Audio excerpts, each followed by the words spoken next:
Built from a special breed, send it to the slave ships. Ancient knowledge strict from us that we banging on the hate shit. I'm really feeling separation. 99 million Negroes died coming over on ships, not a vacation. But for the so-called Jewish Holocaust, take a reparation. And it's bullshit. Excuse me while I'm getting on it. Throw the tent on the whip, rim spinning on it. Excuse me, white lady, I'm just walking through the town to see your purse kind of tight, white clenching on it. I spit a lot of flows on the true tip. Couldn't really give a fuck about a new six. So my niggas look, elevate your mind, but you stuck on red and blue shit. Trying to give them motivation. Feeling like niggas hate me. Right around with a strap, no safety. I be damn if I let a nigga play me. Back to my old lady. Been in and out of court with her. Still love her, but you can't play me for a whole nigga. If I was any other brother with 2 court cases, he'd been done for the nigga. Talking to my guy, say man. The court tried to play me, but I'm still out free. Cause every night I be all on my knees. Even though Satan tried to put me on freeze, now I'm back at it. Do a couple racks at it. Know some good people with a bad habit. Remember days that I lacked cabbage, but I refused to sell crack to a crack addict. My daddy told me it be tribulations. Right before he passed, I'm just trying to embrace it. 24 hours later, got a call from my girl, said she leaving. Yeah, I know this shit crazy, but I'm too strong. Yeah, I gotta move on. No, I gotta move on. Yeah, I gotta move on. Cause the nigga's too strong. Yeah, I'm too strong. Working every day, praying every night, sacrificing my life. I'm waiting on your kingdom to come. Working every day, praying every night, sacrificing my life. I'm waiting on your kingdom to come. All right, Shalom, Israel. The Israelite School of Universal and Practical Knowledge started out of 1 West and 125th Street out of Harlem, New York, under Commander General YAHANNA. This Priest and Officer YAHANNA. This is the I.S.U.P.K Houston Wednesday law class. I guess I'll take a few questions if there's any questions in the room. No questions in the room? So y'all know everything now? We all learned up? No questions? Going once? Going twice? All right, well, sound crazy. I guess y'all be in class diligently. Y'all learn everything. Well, sound crazy. All right. So what we're gonna go over today, time to get serious now. What we want to go over today is actually a lesson that I did go over at camp, but I wanted to teach it in a classroom setting because this, it's very important to, like, everything. What we got to understand is change. You know what I'm saying? Now, this ain't what the Bible necessarily say, but I know. Have you ever heard the saying where it say change is within? Like, it starts within. All right, so that's pretty true, right? I mean, we both can, we all can understand, agree that it's pretty true, because we always like to look at the world as a whole, like, what's going on, what's messed up in the world, this and that, but we never like to look at from the inside out. You know what I'm saying? You got to understand something. We can't change everybody individually. Like, we can't change other people. But you can't change. Everybody can change themselves individually. You know what I'm saying? And then once everybody change themselves, then change happens. Like on a broader scale. You understand? If y'all understand where I'm coming from. So with that being said, change for the Lord, like for the better, righteousness, it starts within your own home. It starts within the household. All right, so I know y'all. I always talk about how the sisters should be, how the brothers should be. I know the sisters tired of me talking about how they should be. I hear it all the time. You know what I'm saying? You always talking about the sisters, but what I actually want to talk about today is how to raise your children, because it's very important that we look at situations and cases like Mike Brown and Trayvon Martin. And those things are, especially if you got kids, those are heartbreaking situations where, that these kids got parents and their parents are hurting for them. You know what I'm saying? So look at like Tamir Rice. You know what I'm saying? Tamir Rice he was playing at a park with was it a BB gun or a water gun? I believe it was a BB gun. You know what I'm saying? And the police roll up on him like he was just a 10-time convicted felon, aggravated murderer. You know what I'm saying? They didn't ask no questions and they murdered him in cold blood. Well, you know, our kids could be the next Tamir Rice. Our kids could be the next Trayvon Martin. That's if we don't teach them right. You know what I'm saying? Not saying under this oppression under the white man, we know how evil and vile and wicked the white man is. So at any time, you know, you could just, white man could just be having a bad day and then boom, it happens. But if you train your child in how the Lord wants them to be raised, you dramatically decrease those chances of it happening, because that child is going to grow up to know how to maneuver in a way where they know that the white man, like, how can I put it? It's like playing chess, right? You know, like, you got to stay a step on. This is war. You know what I'm saying? This is warfare. This is a battlefield. Not necessarily carnally. The white man is fighting carnally. We know that. So if we know that, okay, let me ask you this. All right, y'all, who in here familiar with boxing? All right, Ron, Yeshaya. Okay, so let me ask you this. You got weight classes for a reason, right? But some fighters jump up weight classes. Some fighters skip weight classes, go up 2 weight classes to fight somebody. I'll give a perfect example. Mikey Garcia versus Errol Spence, right? Errol Spence is naturally the bigger guy. You know what I'm saying? He's naturally he really could be like a middleweight. You know what I'm saying? He really walk around like a middleweight, but he still make weight real good at welterweight, so he's a welterweight. Mikey Garcia, on the other hand, is he really like a lightweight.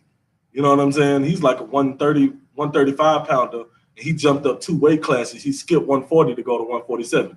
For y'all that don't know boxing, I know I'm probably sounding like a nerd right now. Y'all don't understand what I'm saying.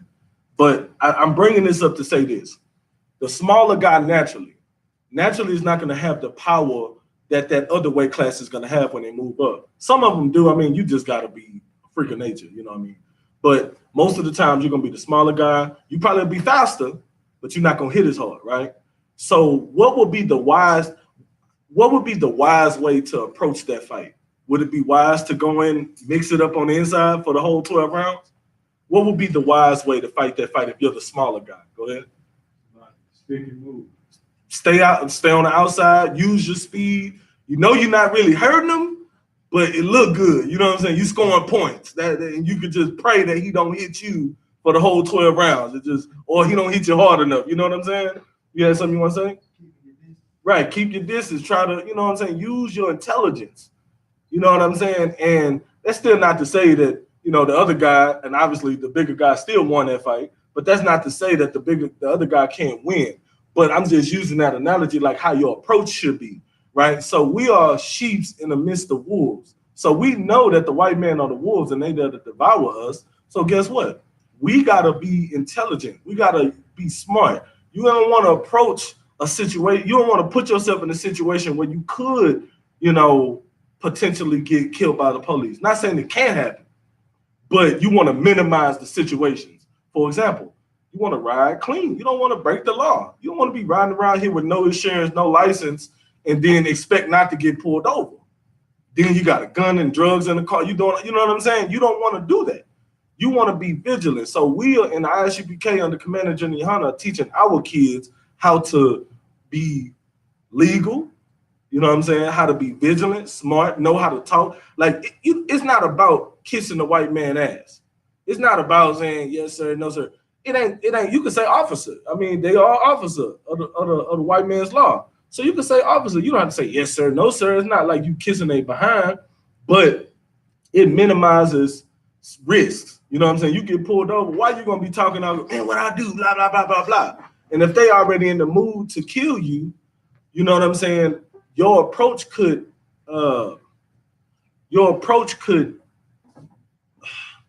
escalate that. You know what I'm saying? Even though they may be in the mood to kill, or they may because they fear for their life. They don't fear for their damn life. We already know that. You got the gun, Mr. Officer. You know what I'm saying? How the hell you feel for your damn life? But the point is, if sometimes you can reason. I ain't saying, bow down and beg for your life.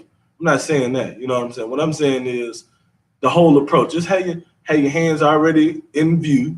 Have your license, registration, if you got it. If you don't got it, just let them know I don't have no license, sir. Officer, whatever you're gonna do, give me a ticket. Whatever you're gonna do, you gotta do it. You know what I'm saying? It is what it is. But a lot of our people are, stiff-necked people, rebellious. We don't take no crap. We don't want to. You can't tell us nothing. So you get to talking back to the law, man, knowing you were wrong by driving like that, and now all of a sudden you doing something stupid.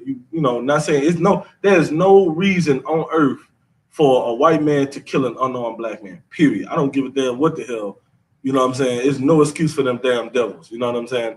But the point I'm speaking on the inside as tactical, trying to be tactical to teach our people how to operate in those situations. You know what I'm saying?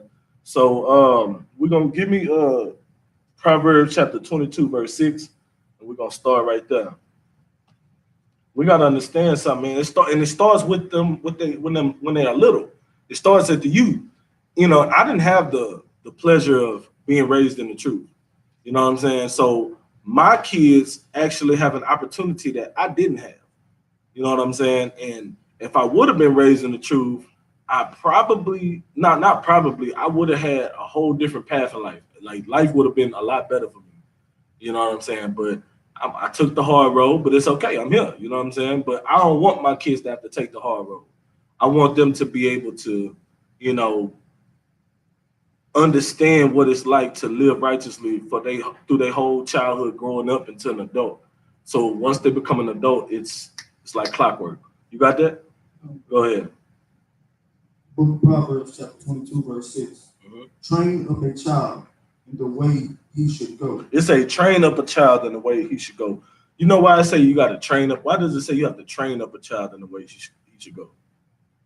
Let me see if any one of the sisters want to answer. Y'all can't be scared now. We got this class. You want to give it a shot, you pal? So y'all just don't feel like talking today, huh?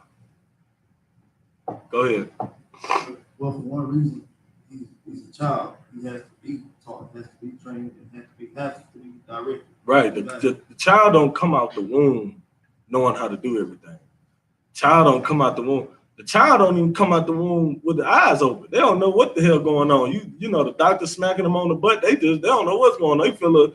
They feel a smack and they crying. You know what I'm saying? That's all they know. They know they were once in a you know what I'm saying? I wouldn't even know how to describe it as a baby. You know what I'm saying? You in a tunnel or something. You don't know what's going on.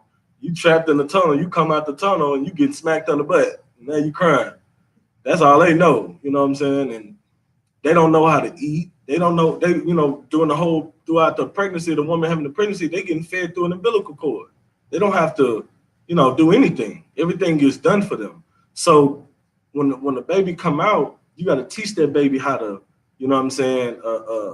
eat. You got to teach that baby how to talk. You got to teach that baby how to crawl and walk and all of that stuff. So it says train up a child in the way he should go. There's no child born gay. Like these damn homosexuals are running rampant in the streets, man. It's like they rabies, man. They talking about, I was born this way. How the hell you born this way, man? You know what I'm saying? If you were born, like, it wouldn't even need for you to have a sex change. If you was born this way, you were born with something that men have, and you want to change it into what women have. That is a mental condition, man. Something is wrong with you mentally. You need to go to HMRA, MHMRA or something. You need to you got to get checked out. You know what I'm saying? Something is wrong with you. That is a mental condition to want to be you. That's not only is it's like a double hatred. You hate the opposite sex and you hate yourself. You know what I'm saying? Like you hate yourself so bad you don't want to be yourself, so you're trying to change. But then you changing into what you hate. Because if you didn't hate a woman, then you wouldn't want to be a woman so you can deal with men, which is like absurd. I know it's crazy. You're like, what? What the hell? Like that's how wicked and evil and disgusting and crazy it is. Go ahead. And that's a heavy point because it's taking on society and it's going to become the preference now. Mm-hmm. Like this is what people prefer. Right. Like they're not feeling the natural way that they feel. They're taking on something totally different. They're putting their spirit into society. Right. Yeah, man. This is just It's disgusting, man, to be walking around and seeing all of it. Like, you know, and the rainbow's supposed to be a biblical thing, man. They done took the rain, like, I can't, when I see a rainbow, I'm disgusted now. I don't even, you know what I'm saying? It's you know, it's horrible, man. And I feel bad because I'm like, this is a biblical thing. But I mean, everywhere you turn around, I see a rainbow, you know it's a homosexual somewhere. So it's like the back call for homosexuals. You know what I'm saying? So yeah, man, it said train up a child in the way they should go, man. You got to do everything for that child. Go ahead. And when he is old, he will not depart from it. When he is old, he will not depart from it. So now, peep this. If you training up a child in an unrighteous way, guess what? When they get old, they're gonna be set in their ways. They're gonna be stuck in them ways. You can't tell them that now. Now they talking back to you. Now you can't whoop them and you can't do nothing. You can't talk to them because they set in their ways. You raised them like that. You set the example. You know, you wonder why you getting these, you know, 15, 16-year-old girls, you know what I'm saying, pregnant, why you having these 15, 16-year-old girls pregnant and going to school, having sex and doing all these things is because what is the probably the number one reason why, you know, these young girls is out here doing what they doing? You want to give it a try? I see the hand is slowly coming up. Go ahead. You gotta take the thing, move the jacket from your mouth.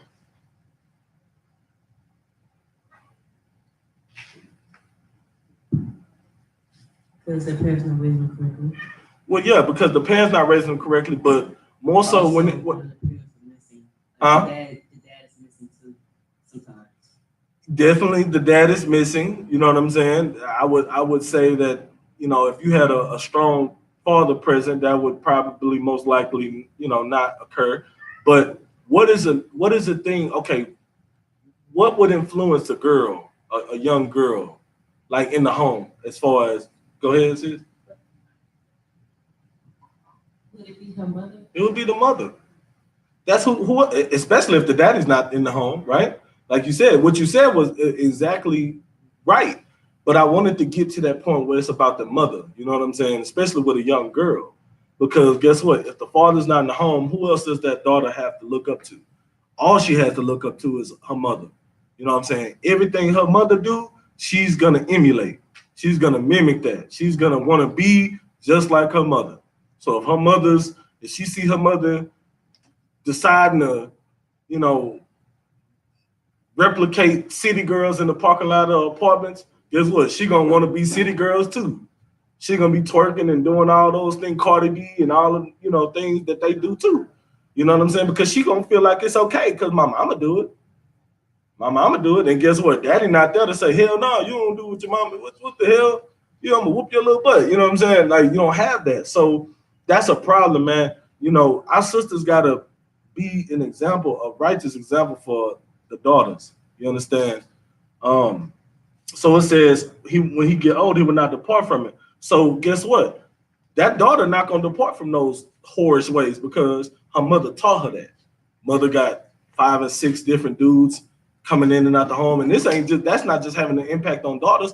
The sons see that too. Guess what? The son can have an impact too from the mother. You know, the son don't have, especially if he don't have a father figure in the home. He see the mama, the way she walk, the way she talk, the way she hold her wrists, the way she eat her food. He's gonna want to emulate that because that's all he sees. It's a training mechanism. It's not, you don't just have a child and expect him to grow up learning how to be a man. It just don't happen. And a woman can't teach a boy how to be a man. You see what I'm saying? It's hard. Now, don't get me wrong. There has been single parent households, you know, single mother households or whatever, and strong women. You know, our sisters are strong. We ain't gonna take nothing away from our sisters. We got some strong black women, you understand, that have raised multiple boys in the home. And, you know, they, you know, in a lot of cases, they turn out all right. But in most of those cases, you know, they don't turn out right. You know what I'm saying? They may seem like it, but they have issues. Either they have issues with correction, you know, they have issues, you know what I'm saying? Like, you can't tell them nothing. They get emotional, real emotional. I know, you know what I'm saying? I think, you know, you grew up with some brothers that, you know, only had their mother in the home, and it's like anything you say, they get real defensive, real emotional for things. You know what I'm saying? And that's because that woman is emotional. She coming crying up to her son. That's all he seeing, crying, crying, crying. He don't see strong presence. Not saying that she's not strong. She's strong in her own way, but she's not strong in that way that he need her to be strong. He need a masculine presence, a man there to say, "Hey, boy, you're gonna be all right. You don't need to cry. We're gonna," you know what I'm saying? Not saying it's not wrong for men to cry. I mean, we cry. I mean, you know, it's rare, but we do. And when we do, it ain't public. You know what I'm saying? You'll never know because that's a sign of weakness. Men naturally are territorial. You're not finna see my weakness. You understand? The only people who see my weakness is those who are that close to me to be able to see that. People outside the home not gonna see that though. And then too, if I did have a son, I would definitely, how can I put it? I would be very cautious of crying in front of him. You see what I'm saying? Not saying, like I said, not saying it's wrong, but I wouldn't, not at that age, you know what I'm saying? I would let him go through life and experience, you know what I'm saying, what he experienced. I want him to see me as, you know, I want him to see me as almost like I'm trying to emulate a superhero for him because I am a superhero. You know what I'm saying? You know, kids see they superheroes. You don't see them crying.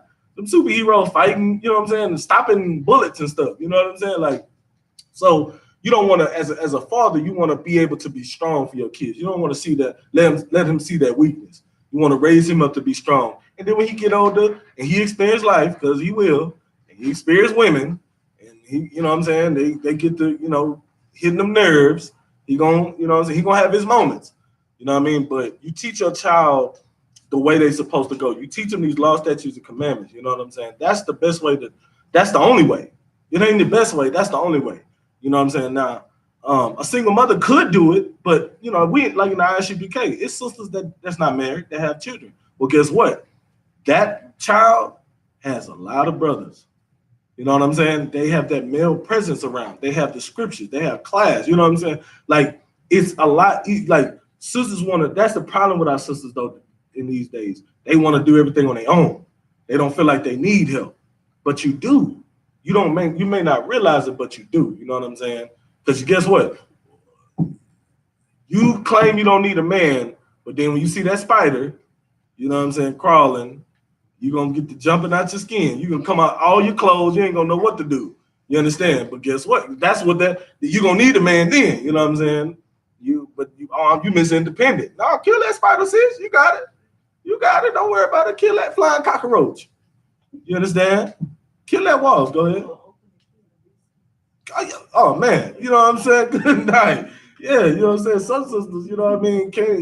You scared to pop the can open just from a little pop. It ain't going to even do nothing. You scared of that. You know what I'm saying? You can't open the jar of pickles.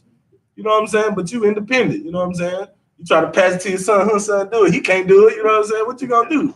You gonna just, the jar of pickles just got to sit there until your dad come over or something. Somebody, your brother or something come over. You know, it's just going to sit there forever. But you know what I'm saying? I'm being, you know, we having fun, but the point is, you know, we got to get out of that mentality of, you know, I don't need a man in the home. The sisters got to have that mentality. I don't need a man in the home, because you do need that man. That man needs to have a strong presence in the home to be able to help raise them kids in the right way. You know what I'm saying? A man can teach a young lady how to be a wife one day, a good woman. You know what I'm saying? His daughter, he could teach that young lady how to be a good daughter. Why? Because he know he not finna go for the crap. Now, you know, a lot of daughters can get away with some stuff, you know what I'm saying, depending on, you know, their relationship with their fathers. And they know how to get their way, you know what I mean? But for the most part, when it comes down to when that line is getting crossed, he gonna draw a line, you know what I'm saying? And that line get crossed, it ain't no coming back from that, you know what I'm saying? You're gonna get toe up, and she gonna understand, okay, I can't go that far. I can't do this, I can't do that. With a mother, they kind of push the barriers a little bit more. Have y'all noticed that sisters that with the children, they'll put, if you do have children, if you with your parents, you know what I'm saying? You wouldn't push your dad as much as you would push your mom. You push your mom, you'll take your mom you would stretch her like some elastic. You'll take her as far as she can go. Because she gonna tell you, all right, now y'all stop it, sit down. She gonna keep talking to you. But daddy not gonna play with you. He gonna say it probably one time, and next thing you know, he coming in. He ain't gonna even talk. I know. I'm a father, and I'm not gonna even. I'm coming in there with the belt, and I'm just, you know what I'm saying? I say so. I warn you, well, maybe one time, maybe two times, depending on how I'm feeling, how good you been. But after that, if I keep on hearing it, I'm just coming in there with the belt, and I'm just swinging. You understand? Are you gonna hear? Psh, psh, ah, and they're gonna be running and crying, and that's what you're gonna hear. You know what I'm saying? Then they're gonna go to sleep. You know the routine. They're gonna be asleep. You know what I'm saying? And then you be waking them up to, hey, come on, eat your food. You understand? But that's how that's how it's supposed to be in the home. And even though like I wasn't raised in the truth, but I did have both parents. And I used to push my mom, you know what I'm saying? But my dad, I didn't play with him. He looked at me a certain way, and it was a wrap. Like I feel like, it was like the fear of, you know what I'm saying? He instilled fear, you know what I'm saying? Like look in his eyes. I was like, oh no, I can't. This dude right here, you know. And that's kind of what you want. You don't want to necessarily scare your children in a way where they're not comfortable, but you want to let them know, don't play with me.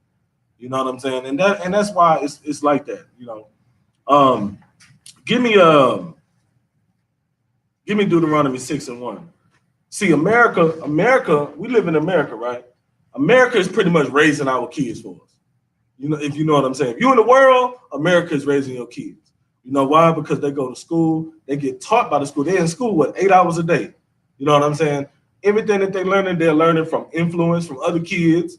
They're learning from what America say you can do. You know, half the parents scared to whoop their children because, you know, America, like they scared of getting CPS called on them. Listen, I ain't scared of none of that. You know, I'm gonna follow what the Lord say do, because I want my child to grow up right. I want to train my child in the way they should go. You understand? I ain't worried about no CPS. And if you train your child, look, I was too scared to, even as a kid, I got my butt whooped almost every day. And I was too scared to think about calling. See, just the thought of it. My daddy used to whoop me like, yeah, call him. If I go to jail, I'm gonna come out and I'm gonna beat you some more. That right there alone, he said that. I never call them. I'm just gonna tell you know what I'm saying? Like, you're never gonna get me to call them. Because it was like a sense of fear, like, nah, ain't gonna happen. I'm just gonna do what I gotta do. I'm gonna do right. That way we ain't gotta worry about this. Even though I never did, I just kept getting my butt whooped. But it's okay, you know what I'm saying? I got the point as I got older, you know. But and then too, another thing is you can't let them kids when they get to crying, you can't let them get to you. You can't. We're gonna get into that though. Get what you got. Book of Deuteronomy chapter 6, verse 1. Now these are the commandments, the statutes and judgments, which the Lord your God commanded to teach you. So we can't worry about what America is trying to teach our children, because if you let America teach your children definitely gonna grow up homosexual. Your children definitely gonna, you know, be involved in some type of like vile act that the white man is about. You know what I'm saying? I mean, anything you can think of, what the white man is responsible for: rape, rob, murder, steal, kill, destroy. Our people, if you let America raise your children, that's what they're gonna be doing. They're gonna be out robbing, they're gonna be out stealing, they're gonna be out killing, they're gonna be out talking back, they're gonna be out, you know, being whoremongers, whores. You know what I'm saying? They're gonna be doing all of that stuff if you let America raise your children. You have to raise your children according to read that again. Oh God. Now these are the commandments, the statutes and judgments, which the Lord your God commanded to teach you. The Lord gave us commandments that we supposed to teach our children. You know what I'm saying? That we supposed to learn and then, you know, duplicate that and then teach our children. You know what I'm saying? That's what we supposed to follow. Keep going. Oh God. That ye might do them in the land whither ye go to possess it. So wherever we go, you know what I'm saying? Whatever land we go to possess, or whatever land we are in, that's where we supposed to keep these laws. It don't matter. We are scattered amongst the four corners of the earth. And wherever we are, these laws we supposed to follow. Not the laws of, not saying you can't follow the laws of the land, but if the laws of the land conflict with the Lord's laws, then you don't do it. You understand? Go ahead. Come on, verse 2. That thou mightest fear the Lord thy God. Thou mightest what? Fear the Lord thy God. You have to fear the Lord and fear his wrath. You understand? If you don't fear, you feeling like, oh, ain't nothing gonna happen to me. You know what I'm saying? All this and that. Then you ain't gonna feel like you have no reason to follow the laws. But trust the Lord. The Lord, his punishment is far greater than anything that you can ever experience. You know what I'm saying? Like when he punish you, there's no punishment man can even come close to trying to emulate to that the Lord can do on a way greater scale. You understand? You supposed to fear the Lord. You understand? Go ahead. That thou mightest fear the Lord thy God, to keep all his statutes. To keep some of them. All his statutes. Well, it's okay. We under grace. All his statutes. You got to keep all his statutes, not just some of them. You know what I'm saying? Not the ones that you feel like you can do, not all the ones you just want to do. You got to keep all his statutes. Keep going. And his commandments. Which I command thee. He commands you. Go ahead. Come, thou and thy son. And thy who? Thy son. And your children. Not just you. You got to teach your children what you've learned. You follow these laws. You teach your children how to follow these laws. Go ahead. Come. And thy son's son. And your children's children. And it goes on and on. You teach your children teach their children, they children teach their children, and we keep these laws rolling. You understand? But we only got to do it for a short amount of time. Keep going. Go. All the days of thy life. No, just temporary. All the days of thy life. We got to keep it going. All the days of our life. You understand? You teach your sons, your sons' sons, their sons. You know what I'm saying? And it goes on and on to the rest until Christ, until the end of time, until whenever, never. You understand? It says to all the days of your life. So that's how we're supposed to do it. It's generational. You understand? Go ahead. Go. And that thy days may be prolonged. That our days may be prolonged. Now, you know what I'm saying? That's why the average lifespan of the average, like I believe the average male, black male especially, is like maybe around 60, maybe. It might be shorter than that now. But I think the average lifespan, I would have to, I don't know the exact number, but it's around 60 is right. And for the woman, maybe 5 years more, maybe 5 to 10 years more, maybe. You know what I'm saying? Some in between 65 and 70. But that's the average lifespan for us as black people, man. You know what I'm saying? Why? Because we're not following the laws. We're not living how we're supposed to. We want to eat pork, shrimp, crab, lobster. We getting diabetes, cancer, and everything that come with it. We under these curses because we're not hearkening to the voice of the Lord through the prophets and the scriptures and not keeping the laws. We doing what we want to do. We letting America teach us. America gonna teach you to eat that pork. Why? Because they put a damn fast food restaurant on every corner in the hood, and then guess what? They are serving for breakfast. They don't even serve other sausages. Like you go to McDonald's, you can't get a beef, you know what I'm saying, a pan sausage or turkey pan sausage. They just serving you straight pork, and you gonna eat it because that's all you're hungry. You feel like, oh well, it's gonna be all right. You know what I'm saying? I can eat this. It ain't gonna hurt me. What don't kill you make it stronger. Yeah, it's definitely knocking a few years off your life.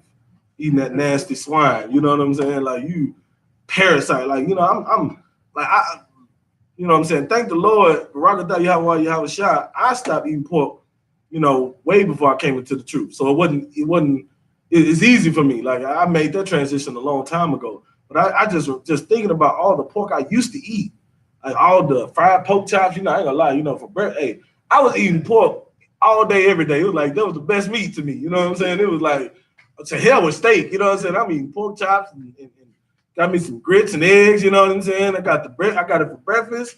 I got the pork, the smothered pork chops for dinner, you know what I'm saying? Like we used to, and just thinking about how much I used to eat it and knowing what's in it, like the different types of parasites and bugs and everything that they have, you know what I mean? Like it was just thinking about it just make me don't even want to eat, you know what I'm saying? It's just nasty. Like the fact that pigs eat anything, even a dead corpse, you know what I'm saying? Like it's disgusting, man. And then, I'm you know what I'm saying? It's disgusting, man. I don't see how people can eat that stuff, man. I mean, don't get me wrong, I remember at the time when I was eating it, I thought it was delicious. But now you can, I don't, listen, you could never pay me to eat that ever again. You know what I'm saying? Just the thought of it is disgusting, man. And that ain't the only thing. You eating the shrimps. You know what I'm saying? You eating the crab, you eating the bottom feeders of the ocean. They there to clean the ocean. And you sitting there eating them. And they clean up everything that dropped to the bottom. You know what I'm saying? Like, just imagine all the stuff that drops to the bottom of the ocean. Man. Let's just take a second to just imagine. This is not a pool. If you think about what dropped to the bottom of a pool, just imagine an ocean. You understand? It's way worse than the pool. If you got people that don't give a damn about the pool, they're gonna do all, they're gonna, you know what I'm saying, piss, poop, and everything else in the pool. I'm just saying, it's just facts. You know what I'm saying? Women getting there with the issue and everything else. All types of stuff going on, discharges and everything going on. They have sex in the pools and all of that. So you got all of that stuff dropping out there. Now the kids, if they, you know, it's summertime, they ain't gonna want to go swimming now. They like, you know what I'm saying? I wanted to go swimming, but I don't know. It's a lot of stuff in the pool now. We don't know. But just imagine all the stuff that happens in the pool. Now just think about, okay, the pool, you can see like the water is different. You know what I'm saying? You go to the Gulf, you go to the Galveston, the beach. You know what I'm saying? You can't see through that. And you know ain't nobody giving a care in that water. If they don't care about the pool, you know in the ocean, it's going down. You know what I'm saying? They don't give a damn.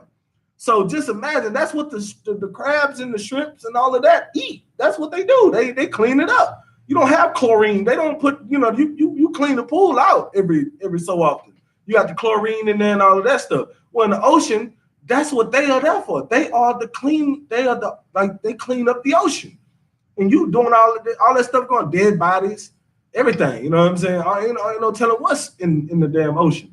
That's what you eat when you eat them crabs. And I mean, it's not hard to like think about it. You bust a crab open, you see all the green stuff. I mean, what you think? What you think you're eating? You know what I'm saying? You think that's a delicacy. You busting open the lobster, you got to remove the whole goddamn poop chute. You know what they call it? Salakia. Salakia. You know, the crawfish, you know what I'm saying? We used to go to crawfish boys, you know, used to bust them down, you know what I'm saying? Some people, I'm talking about, they be going crazy, sucking all of the head and everything else, man. And I'm talking about, it's just disgusting, man. I ain't never did that. You understand? I'm still eating it, you know what I mean? But, I mean, you know, and our people think that that's a delicacy. Because guess what? They were raised on it. Have you ever heard, like, think about it. Let's put into perspective how this sounds. You eat stuff because you were raised on it.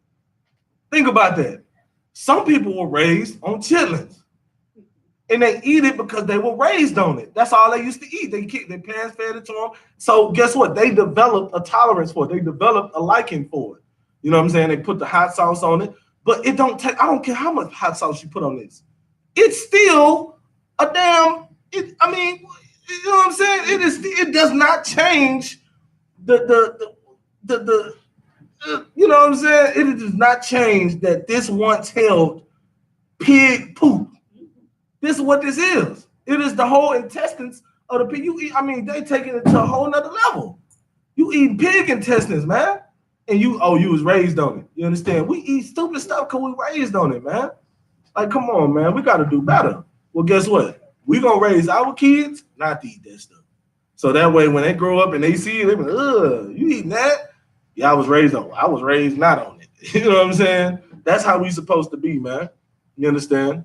And you know, another thing is too, you understand, like the white man system is designed to strip us from our ability to teach our children. Because of those things that they have in place, like CPS and stuff like that. They're trying to prevent you from raising your children the right way. Like they want you scared to raise your children. So that's why these kids grow up doing whatever they want to do.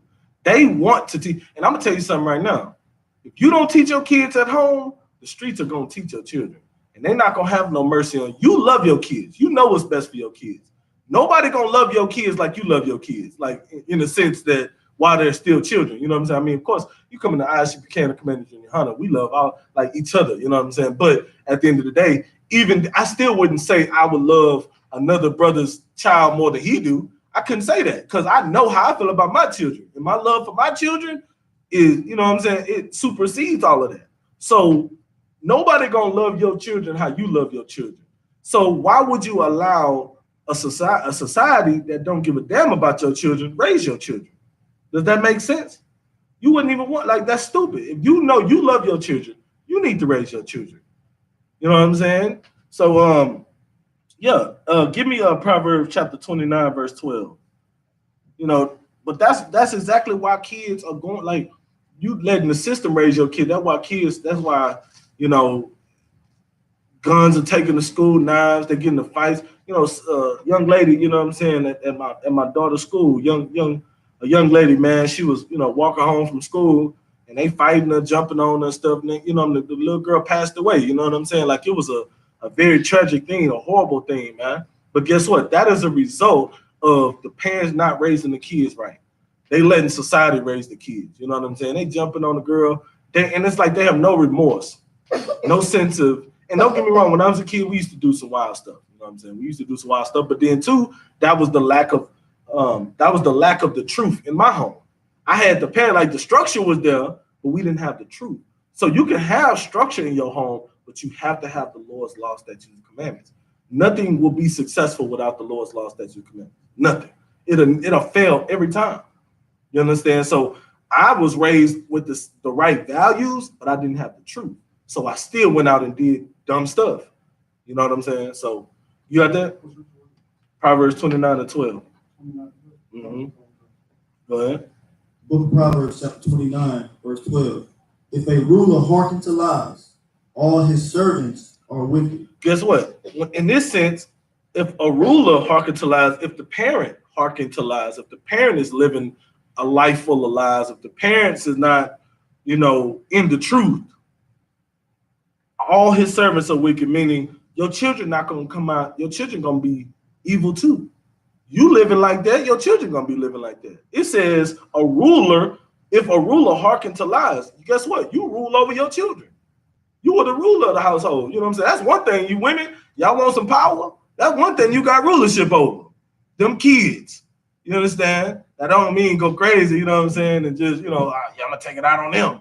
No, you know what I'm saying? But guess what? You want some responsibility. You want to rule something and run and take charge. You take charge of them kids. That way you can't take charge of your man. You know what I'm saying? You take charge of them kids. Take charge. You know what I'm saying? I'm pretty sure ain't no brother, especially no brother in school, gonna tell you no. Take charge. That help us. You know, that take a relief off our hands. You understand? Take charge, man. But it said if a ruler hearken to lies, all his servants are wicked. They coming up under you. Like in a sense of a ruler, right? A ruler is somebody who's, you know, looked up to. His servants look up to that ruler. It's like a leader. You a leader. And if you are leading them in a certain way, you hearken to this certain thing, they're gonna do it. They're gonna be wicked. You know what I'm saying? They're gonna be just like you, just like all these other wicked, you know, kings and stuff of the scriptures, like the Pharaoh and his servants. You know, all of them were evil and wicked. Why? Because Pharaoh was wicked. So guess what? If you the ruler in your home and you being wicked, your children gonna be wicked. You know what I'm saying? It's just that simple. You have to set a good example. Drop down to 15. Come on. Book of Proverbs, chapter 29, verse 15. The rod and reproof give wisdom. The what? The rod and reproof give wisdom. It say the rod and reproof give wisdom. What does that say? Anybody know? Go ahead. Go ahead, Ron. Salaki. Let me get the trooper in there. That means you keep getting corrected with a rod. I mean, eventually you're not gonna do it. Right. The rod and reproof give wisdom, meaning not just talking, not just saying don't do that. No, that's not good. Sit down. Be quiet. Yeah, that'll, you know, it'll have some effect. But it said the what? The rod and reproof. The rod and reproof. Meaning you need them both simultaneously sometimes. You need to, first you come there, you say, all right, y'all sit down. Now it's time to go in there and beat it into them. Not beat it in the sense that, because some of y'all take that. Listen, I know some of y'all sisters especially, y'all be going through it. Do not beat the children, you know what I'm saying? Whoop your children, don't beat them. But you got to sometimes you got to go in there and instill it in them while you whooping it. You got to talk to them while you whooping them. You see what I'm saying? Y'all know, that's how you know this is a black man book. Because guess what? When I used to get whooping as a kid, my mama used to talk to me. While I used to, every whoop, every pop was a word. You know what I'm saying? I told you, don't do it. Don't mo. Keep on. I'm going to whoop you again. Like, it was like, you know, I mean, I'm going along. You know, like she walking me down. You know, she's talking to me, instilling whatever instructions she had for me, but she was whooping me at the same time. That is, read it again. rod and reproof give wisdom. The rod and reproof give wisdom. Y'all get the point, right? So you gotta, you know what I'm saying? You gotta whoop them with the belt, and you gotta talk to them too. You gotta talk to your children. First of all, communication is key in everything, pretty much. You know what I'm saying? But especially when you're talking to your with your children, communicate with them. Get them to understand why you whooping them, what they did wrong, and how to improve it. Or guess what? This is gonna keep happening. That's how you gotta do. You can't whoop them and then don't tell them nothing. Get out of my face. I don't want to talk. No, you gotta, maybe at the time after they, let all their little tears out, because you definitely gonna have to get them away from you. Let them get it out. Then you go talk to them, well, son, or honey, why I did this, right? You understand, and if they don't understand, you explain it to them. You probably have to do that over and over because you're training that child. You see what I'm saying? You have to get that child to understand, no, that stove is too hot. I don't want you to hurt yourself. This whooping, I hurt less than that you burning your hand on that stove. So I'm trying to prevent you from burning your hand on the stove. You know what I'm saying? Eventually they'll get the point. Eventually they'll understand, okay, you know what? I'm just gonna stop going for the stove. It's just no point. I'm keep getting whoopings. I mean, it's just pointless. It's not working, So keep going. Drop down to 17. Oh no, keep reading on that slide. Oh God, but a child left to himself bringeth his mother to shame. So the rod and reproof give wisdom. That's how you get your child to, that's how they get that wisdom to understand, okay, well, I don't need to do this no more. You know what I'm saying? But if that child left alone, you let that child just run around, you know what I'm saying? Like and I gotta say this because we all experience this, you know what I'm saying? I love my Isupk, you know what I'm saying, brothers and sisters. You go into that damn washing area, the washroom, and when I tell you, listen, they be in there running rampant. They causing havoc in the damn washroom. You understand? I'm talking about just walking around and just jumping on top of washers and jumping on, hell, they jumping on your shoulder. You like, whose child is this? What the hell going on? You understand? You cannot let that child do that. You got to get on that child behind. You got to give the rod and reproof. You understand? Because that child left alone, do what? Bringeth his mother to shame. Bring his mother to shame. He running around the damn washing area, looking up under women's skirts and stuff. You like, what the hell going on? She coming to tell the mama just embarrassed. Don't even know what to say. You understand? Get over here, Chico. Stop it. You know what I'm saying? Like, and I mean that, and I love my people, man, but we got, listen, the scriptures say, cry loud, spare not. You know what I'm saying? Lift up that voice like a trumpet. Show the house of you understand? Our people, our transgressions in the house of Jacob, their sins, man. That's what I'm doing. I'm paraphrasing, but that's what we're doing, man. We got to give correction where correction is needed. You understand? Our people, and it ain't no different with the, I'm not just calling out the Israel. I'm just bringing that for an example because they do be going crazy in the washroom. But I will, Judah as well. Israel as a whole, man. Black, Hispanic, and Native Americans, man. We got to do better. We have to, we gotta give that reproof. You know what I'm saying? We gotta whoop their butts. And if not, all that child is gonna do is bring shame to you. All that child, every time you turn around, somebody telling you how bad your child is. How that make you feel? That's gonna make you feel, first of all, and then you're gonna get defensive. My child ain't bad. Really, you just being a damn, you know what I'm saying? You being an evil, wicked dragon. Talking about my child ain't bad. He didn't tell me what to do. Meanwhile, that child horrible. I'm gonna keep it real. You understand? It's up to you to get that child right. You understand? Get some more on that. Go down to 17.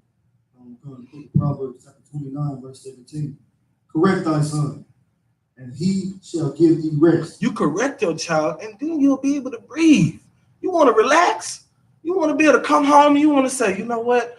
I just want to kick my feet up. I just want to relax, and I just kind of want to work. I don't feel like doing all that. Well, you got to correct your child. They get to, you come home and they get to running around and doing all that. You ain't got time for all that. You trying to chill. You trying to relax. Some women, like my mom and them, they used to like the stories. My grandma and stuff, they used to watch, they call it their stories. Y'all know what I'm talking about, the younger wrestlers and all of that crap. You better not be trying to disturb her while she watching her stories. You understand? They trying to relax, watch the story. You run around. You do that while you're, like, listen, I was acting up one time. I forgot, I think my grandma was trying to get us together for church, but she wasn't with all that stuff, you know what I'm saying, that morning. And I was running rampant in the house. I was terrorizing the home, terrorizing my sister. And next thing you know, I had a big old, what them things called them, y'all remember, I don't know how old y'all are, but them Afro combs. They were like, they called them rakes. They were like metal. Like they had the little handle, and it was like the little with the long teeth on it where you comb out the bigger, and it was like metal though. It was heavy too. You understand? And now they make them plastic. You know what I'm saying? But now it was a metal thing. I'm talking about. I'm terrorizing the house, and I couldn't. My grandma couldn't get no peace. Next thing you know, I got one of them things flying in my head, and it hit me too. And guess what? Just to show how wicked and Christian she was, she just put a Band-Aid on it, and I had a whole damn. I need to go to the hospital. You know what I'm saying? She didn't even care. She was not missing her Sunday service. That's how wicked she was. She just put a little patch on it. She put some alcohol on it, put a Band-Aid on it. I ain't go to the hospital till after. You understand? Like she didn't even care. You know, but and that's what happens when you don't give your, your parents or your guardians peace. You understand? You push them to a point where they just be ready to strangle you. You see how Homer do Bart all the time. You understand? He don't even give him no chance. He hit the trip. You know what I'm saying? That's how you feel with your kids. You love them, but sometimes you just be wanting to strangle them. But that's all a reflection of you. You understand? It's because you're not doing what you're supposed to do and training them right. You understand? Like that way you can have peace. So that's what it is, man. Go ahead. Yea, he shall give delight unto thy soul. You're gonna give delight into your soul, man. You're gonna be proud. You're gonna be pleased with your child. You're gonna be, your child go to school bringing home good grades. You know what I'm saying? The teacher's giving a great report, talking about, oh my gosh, Mrs. Such and such, he's just excellent. He does everything he's supposed to do. He helps the other children. That gives you a great delight in your soul. You be like, yeah, I knew that's my baby. You know what I'm saying? Like that's what you want. But guess what? You ain't doing what you're supposed to do. You're gonna be getting them phone calls every single day. Miss Johnson, Khalil is just not doing what he just every day. He's doing it again, and it becomes a routine. And now you got to go pick him up, and now you meet with the principals, and now they're getting suspended. And then they grow up. Now they in middle school. Now they fighting. Now he getting expelled. Now he got to go to a special school, and now you know what I mean. It just and then they get old, and now he in jail, in and out of jail. He out here robbing and stuff. You get the point, right? That's the cycle. But we have to give reproof when it's needed, man. Go ahead. Mm-hmm. Verse 18, where there is no vision, the people perish. Hold on, what? Where there is no vision, the people perish. They say where there is no vision, the people perish. That's why we do what we do as priests and prophets of the Lord. We are trying to show you the big picture. We're trying to give you that vision. We're trying to tell you, okay, this is what you got to do, A, B, C, and D. You got to do that, and you do it diligently, and then, as a result, then we're going to be able to, grow together as a people, you know what I'm saying, do what we're supposed to do, follow these laws, statutes, commandments, and then Christ will return. We're trying to paint that vision for you. We're trying to get you to see it so that way you can be like, oh, that's what it say. Okay, I understand now. That's what we're trying to do. We're trying to paint that vision for you, man. Because it says, where there's no vision, what? The people perish. The people what? Perish. Where there's no vision. What that mean? The people perish, but there's no vision. Anybody want to give it a shot? It ain't no wrong answer. Y'all do know that in my class. I mean, you want to just give a stab at it. Go ahead. The people die or suffer. You're going to die, man. You're going to suffer. You're going to die, man. We trying to save your life. We trying to give you that vision because we want to save. We care about our people. Listen, I don't come teach Wednesday law class because I just want to be in front of the camera. I hate to be, if you really want to be honest, I really don't like looking at myself on the camera. I hate it. You know what I'm saying? I'm not a camera guy. I'm not that type of guy. You know what I'm saying? I'm just keeping it real. I don't like it. You know what I'm saying? But at the same time, I love doing the work of the Lord. I love waking my people up. I love, correcting my people so that we can all be on one accord and we can, inherit the kingdom. So to hell with how I feel about being on the camera, it's all about my people. It's all about what, the Most High. You know what I'm saying? Doing the work of the Lord. So I'm just speaking for myself. I can't speak for my brothers, I don't know. But I know for sure, I don't like being on the camera. I don't do this for fun. You understand? I do this because I love my people. And I know my brothers love their people. That's why we out here trying to paint that vision for you. Because guess what? Without that vision, you are going to perish, man. You understand? Keep going. But he that keepeth the law is happy is he. He that what? He that keepeth the law, happy is he. He that keepeth the law, happy is he. You follow what the prophets are saying, you follow the law, statutes, and commandments, you're gonna live a happy life. Because guess what? I'm happy. Even though, like I said, you know what I'm saying, you know, coming from where I come from, being in this truth has made me happy. Being in, because I know there's hope. There's hope for me, there's hope for my children, there's hope for the household, there's hope for my people. You understand?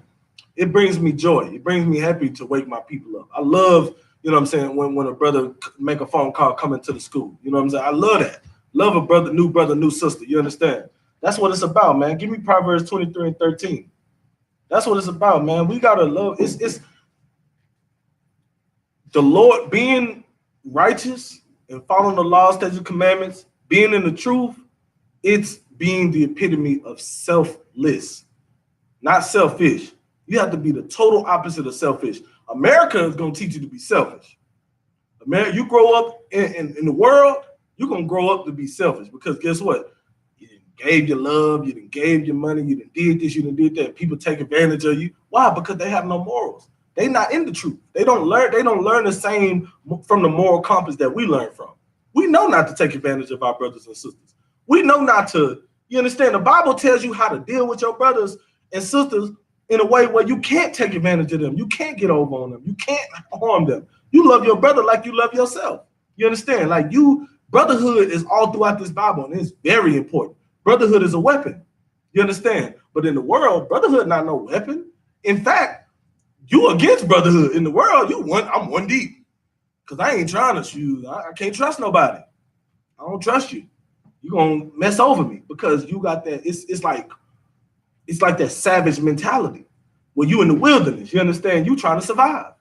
But even animals in the wilderness running packs, you understand, even lions running packs, they're the king of the jungle. Why they the king of the jungle? They taking over everything because they stay in packs and they have brotherhood. So guess what? Even if a lion can have brotherhood, like come on now, we are the greatest thing walking the earth. Black people, Hispanic and Native Americans, we're the greatest thing walking the earth. You mean tell me we can't have unity and brotherhood? Just like I brought out last week, you mean tell me a sea monster you gonna let a sea monster outdo you as a mother? You gonna let a sea monster care about your child more than you care about your child? Come on now. You understand? We are above them, man. The scriptures say give me Deuteronomy 7:6 real quick. It's probably the most common pull scripture. And it's probably the most impactful, one of the most impactful. All the scriptures are impactful, but for me, it's one of the most impactful because for so long, I felt like I was on the bottom. I felt like our people, Negroes, Hispanics, and Native Americans, we were supposed to be on the bottom of the totem pole. That's what I was taught. This is how I grew up. I felt inferior to the other races because when you look around, you see all the other races doing their thing and we suffering. So mentally, I'm feeling like, okay, yeah, I'm inferior to them. But the Lord say different. Read what you got. Book of Deuteronomy chapter 7, verse 6. Mm-hmm. For thou art a holy people unto the Lord. It say, for thou art a holy people unto the Lord. You are a separate people to the Lord. You understand? Go ahead. Come. For thou art a holy people unto the Lord thy God.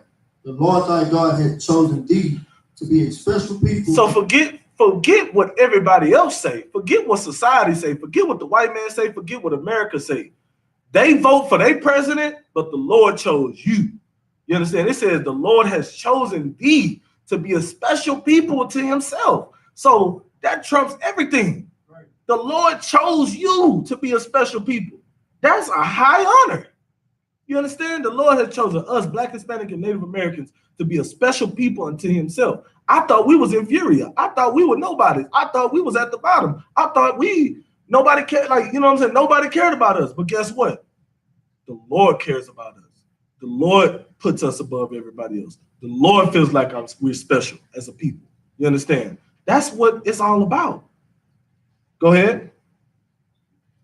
Above all people. No, below. Above all people. No, we equal. Everybody. I love everybody equally. Above all people. The Lord chose us to be a special people above all people. Not below, not equal to. We're not on the same plateau. We are the salt of the earth. Everything we do everything we do, like it elevates over everybody. Like Black, Hispanic, and Native Americans, when we put our mind to it, or whatever we do it better. You know what I'm saying? I don't know, it's not 100% confirmed if Anthony Joshua is a Hamite, but so far it's like 75% confirmed. I believe he's a Hamite, but we just had for sure Isupk just knocked him out. You understand what I'm saying? Like this is supposed to be, this man was built up to be the best he was the unified heavyweight champion of the world. And here come Isupk. You understand? Like if you look at Isupk looked like he got a beer belly. You understand? He chilling. He looked like he after the fight, he went home, kicked back, drunk a couple beers, put some fajitas on the grill. You know what I'm saying? Meanwhile, you got Mr.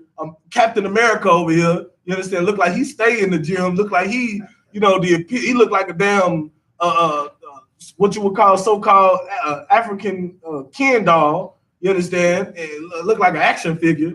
You get knocked out. You understand? That's because we are the salt of the earth. Right.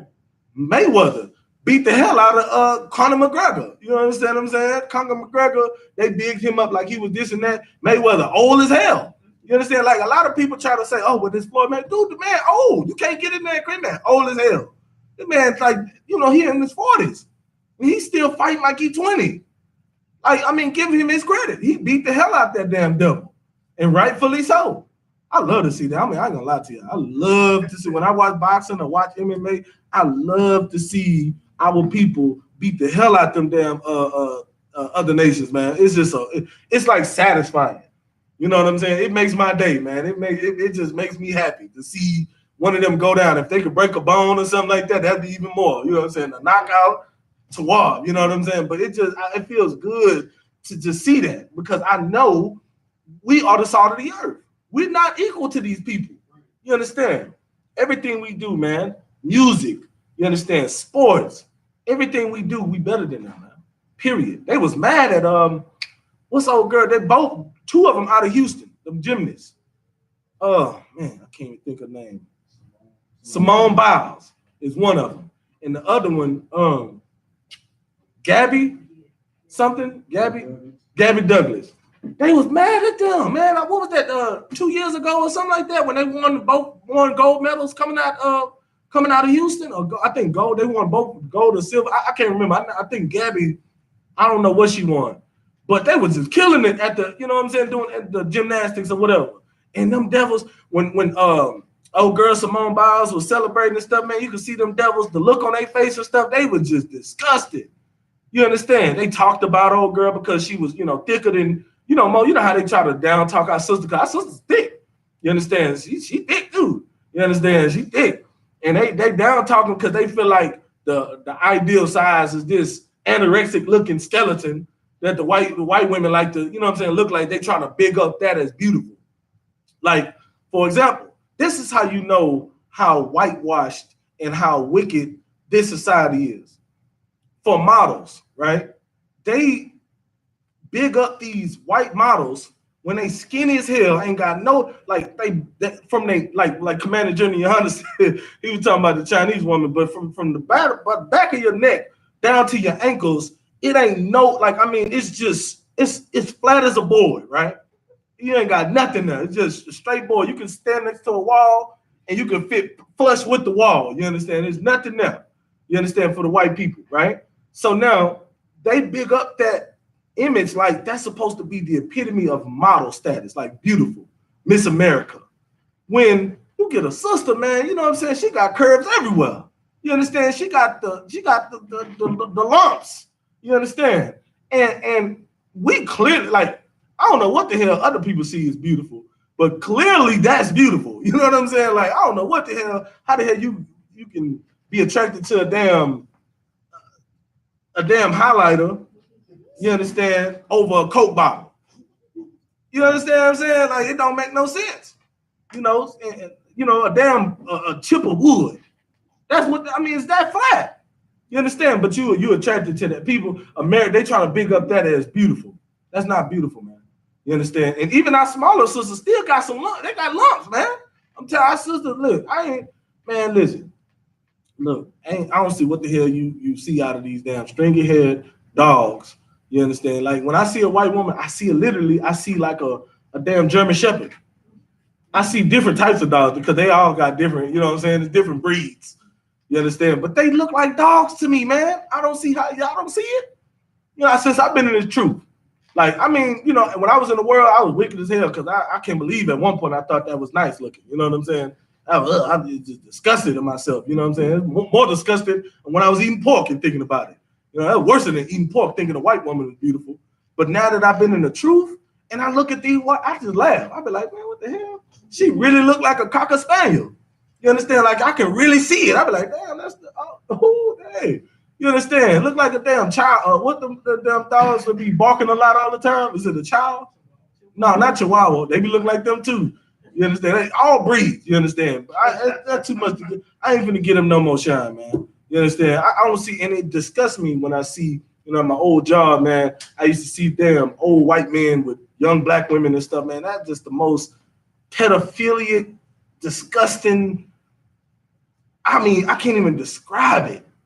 It just looks horrible. It reminds me of the slave master with the slave's little child, molesting the child. That's what, like, it just reminds me of what's the dude off of is it Family Guy? Herbert or whatever his name is. Hubert or whatever. It reminds me of Hubert, man, with a little black girl. You know what I'm saying? That's what I think of that, man. Like, it's just Mr. Rogers' Neighborhood or somebody. You know what I'm saying? You get the point, man. It disgusted me to the point where, I mean, it was hard for me to focus on doing my job. I'm sitting there walking, I'm seeing these people come in, they looking all happy, she prancing and stuff, knowing she don't want nothing but money. And you out here just whoring yourself out. Oh, man, we just our people, man. You understand? But that goes back to that girl not being raised right. Guess what? I bet you her mama taught her to like white men. I bet you her mama taught her, hey, it's okay, get you a white man, girl, he gonna take care of you. I bet you anything. That's horrible, man. That's nasty. Disgusting. And it was vice versa. You see, you know, black girls with, you know, the older black women with younger white men. It's still it's the same level of disgust. Same thing, man. Oh yeah. You got Proverbs 23 and 13? Go ahead, read that for me. Book of Proverbs, chapter 23, verse 13. This one, I love this one right here. This scripture right here. Y'all might want to get y'all notes, bookmark this one. You understand? This is right here. And every time you whoop your child, you can pull this scripture on them all the time. You know what I'm saying? Go ahead. Withhold not correction from the child. It say withhold not correction from the child, meaning even though you feel like, and when I say correction, okay, it don't mean every time whoop them. Like I said, sometimes you got to talk to them, because especially if you whooping them all the time, sometimes it says you need the rod and reproof. So, you know, sometimes you need to reproof them, you know what I'm saying, correct them. If it don't work, you know what I'm saying, you know, whoop them. If it don't work, give them both at the same time. You understand? Walk them down with it. Talk, make a whole conversation with the belt. You understand? You know, that's what's going to work. It takes a combination, right? So it says withhold not correction from the child. That don't mean every time whoop them. It just means, you know, get on them. Talk, like, correct them for every little thing. Every little thing. Go ahead. They can't say that this is a white man's book because the white man, he don't want to be. Man. White people do not whoop their children. Right. White people, that what the brother said was extremely heavy. This is how you know this is a black man book. Because did you ever, like, you know what I'm saying? You got some parents that was raised to where they would beat, so they don't like to whoop their children. But that's the white man culture for real. They hate to whoop their children. I seen on I forgot, what's this on Dr. Phil maybe? Amari, where the little white boy was sitting across from his mama. Yeah, she looking like a fat Sally Jesse Raphael. You understand? And he was like, he talking to her, he was like, no, you don't do that. And he just slapped her. You know what I'm saying? She was like, don't slap me. You know, like she's a talk like, how you, if that was me, I would have been through the studio walls and everything in the damn place. Like my mama, somebody would have literally been having to peel me up off the ground. Like peel me, like, you know, them cartoons, like them old Tom and Jerry, cartoons where, you know what I'm saying, you have to literally peel them up off the ground. I would have had to been peeled up off the ground if that was my mama. Like, are you serious? He's slapping his mama on national TV multiple times. Because guess what? White people don't like to whoop their children. Right. Shoot, not in the black home. I'll be damned. You understand? I wish my children would think. If I thought they would try to put their hands, like, if the Lord bless me with a son, because he haven't yet, it must be a reason. You know what I'm saying? It must be a reason. So I might be too hard on him or something. I don't know. I need me one. But if I ever get blessed with a son and he grow up and I ever feel like he want to throw them hands, this man is going to catch every type of, you know what I'm saying, every punch in the book, like all different types, a whole variety, arsenal. Like, I'm going to whoop his butt. You understand? And that's what they need, man. Why? Because the scriptures say so. Keep reading. For if thou beatest him with the rod, he shall not die. He shall not what? He shall not die. It ain't going to kill him. That's what the Bible say. If thou beatest him, it say beatest. Now, let me clarify something. That's how you know. That's another reason how you know it's a black person book. Because it says if thou beatest him. You understand? Like, I got beat when I was a child, even though it probably just I did get beat. But some kids, they over exaggerate. Like, he beat me, no. Nah, it say if thou beatest him with the rod, he shall not die. Meaning, you ain't gonna kill him. It ain't gonna hurt him because women. Like, I love y'all sisters. I love y'all sisters, and I know how it sounds. Things sound. It sound the way it sounds and the way it is two different things. You take your child into the room because you gotta take them. You gotta literally damn near take them into the closet, into another secret compartment because they're gonna be screaming so damn loud. The neighbor's gonna feel like you done killed them. You understand? You gotta find a whole soundproof room to whoop your child in. You understand? So you go into the room, you probably go into the closet, try to find a secret chamber in there, tie that butt up. You understand? But the sisters be in there hearing, what's going on, and they feel like you in there killing them because they screaming like you're killing them. But that's just how it sounds. You ain't killing them. It just sounds like that. Kids over exaggerate. So the scriptures say, if thou beatest him with the rod, he shall not die. So and that's another thing to tell you that's another thing to show you shouldn't be beating your kids in that way where it's going to cause harm to them, to their well-being. You know what I'm saying? That's how we know that it's not talking about beating them like child abuse. It's saying because you don't want them to die. The scriptures say they shall not die. So it means it ain't gonna kill them. You don't want to beat them till they die. You don't want to, you know what I'm saying? You don't want to be hitting them with, like now we grew up. I didn't grow up in the era that my parents grew up in. My parents grew up in the cast iron skillet era. You know what I'm saying? I never got hit upside the head with a cast iron skillet, but that could have killed the child. But my dad got hit with a cast iron skillet before. He lived, but barely. You know what I'm saying? He lived, but I mean, he didn't come out right. Like he was. You know what I'm saying? Something was clearly wrong. You understand? So don't hit your child upside the head with a cast iron skillet. You know what I'm saying? Don't be, throwing stuff and hitting them upside the head. They don't be throwing the iron, because sisters will grab anything and throw it. Don't do. Try that. I know it's tough. Take the belt and whoop your child. Don't or your hand or your shoe.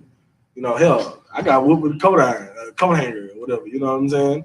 All of that. But it says, if thou beatest him with the rod, he shall not die, man. It ain't gonna kill him. It ain't gonna kill him. So don't be feeling all bad because they screaming and crying like they dying. They not dying. They'll be okay. They'll lick their wounds and then they'll probably be right back at it again. And you be whooping them again. You understand? Go ahead. Verse 14. Mm-hmm. Thou shalt beat him with the rod and shalt deliver his soul from hell. You have to understand that we are living in hell, man. Right. You can't let your children grow up in a society that's teaching them how to be homosexuals, how to be soft, how to be weak, teaching your women how to be masculine, be men, how to, you know what I'm saying, fight on a man, how to put them on child support, how to, call the laws on how to do all these things. You can't, your child growing up in all of this, in the midst of all of this stuff going on around them. You have to whoop your child, man. You have to correct your child because it says, thou shalt beat him with the rod and shall deliver his soul from hell. you're gonna deliver him from out of this hell, man. You want your children to inherit the kingdom just like you. You understand? They inherit the kingdom. They keeping it going. They keeping it rolling for you. You understand? You want your children to carry your name, carry it after you. You have to deliver their soul from hell, but you have to whooping them in order to do it. You know what I'm saying? If you withhold that correction, guess what? They're gonna end up being another statistic, man. And that's the last thing you want, man. That's the last thing. You don't want that phone call. You know what I'm saying? You don't want to hit that phone call as a parent. Right now while they're young, you feel like, oh, my child ain't gonna be like that. Well, guess what? You need to make sure, and you need to do it by what?